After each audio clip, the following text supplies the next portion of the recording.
गर्भवती महिला का अंतिम संस्कार किस प्रकार किया जाता है?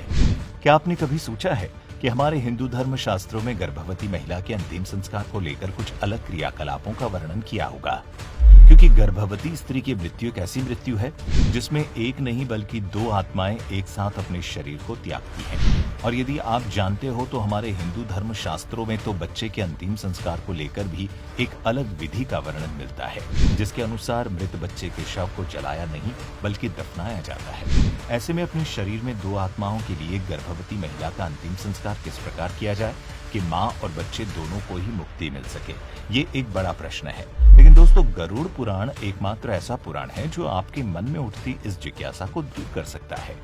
गरुड़ पुराण के 10वें अध्याय में आपको गर्भवती महिला के अंतिम संस्कार से जुड़ी एक स्पष्ट विधि का वर्णन मिलता है, जिसके अनुसार यदि किसी गर्भवती महिला के गर्भधारण का काल संपूर्ण हो गया है और उसके बाद उस गर्भवती महिला की मृत्यु हो जाती है, तो ऐसी स्थिति में उस स्त्री के पेट को चीरकर बच्चे को निकाल लेना चाहिए और उस बच्चे को बचाने का हर संभव प्रयास करना चाहिए। उसके बाद भी यदि उस बच्चे की मृत्यु हो जाती है तो उसे भूमि में दफनाकर उस मृत गर्भवती स्त्री का गरुड़ पुराण में वर्णित स्त्री के अंतिम संस्कार के क्रियाकलापों का पालन करते हुए दाह संस्कार कर देना चाहिए। गरुड़ पुराण में स्त्रियों के लिए विवाह ही व्रतबंध स्थानीय संस्कार कहा गया है।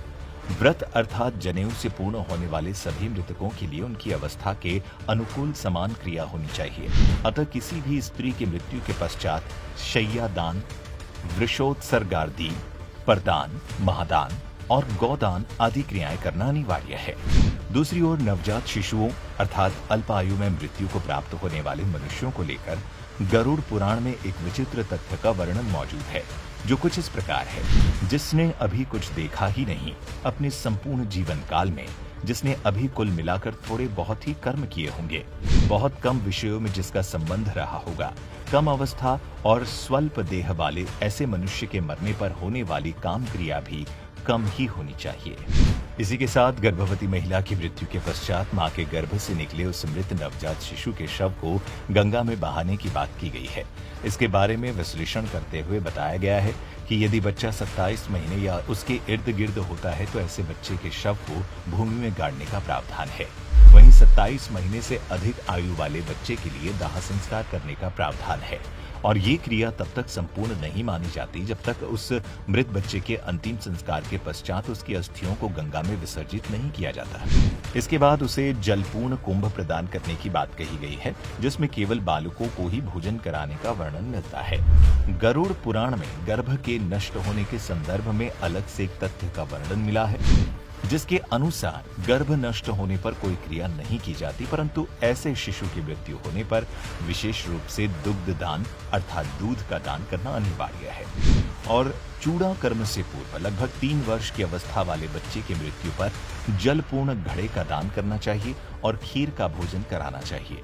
कुमार के मृत्यु होने पर कुमार बालकों को भोजन कराना चाहिए और उपनीत पौगंड यानी उपनयन संस्कार किए हुए 5 से 10 वर्ष की अवस्था के बच्चे के मरने पर उसी अवस्था के बालकों के साथ ब्राह्मणों को भोजन कराना चाहिए।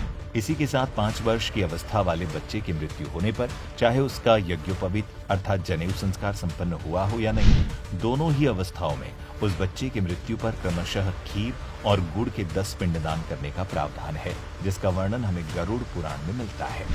पौगंड अवस्था अर्थात 5 से 10 वर्ष तक की अवस्था वाले बालकों की मृत्यु होने पर महादान की विधि को छोड़कर एकादश और द्वादश की क्रिया का आयोजन करना चाहिए। और आपको ये भी बता दें, यदि पौगंड अवस्था में यदि मृत बालक के पिता जीवित हैं तो उसका सपिंडन श्राद्ध नहीं किया जाता, अतः 12वें दिन उसका केवल एकोदिष्ट श्राद्ध करना चाहिए। आपको हिंदू धर्म से जुड़ी ये नई जानकारी कैसी लगी, नीचे कमेंट करके जरूर बताएं।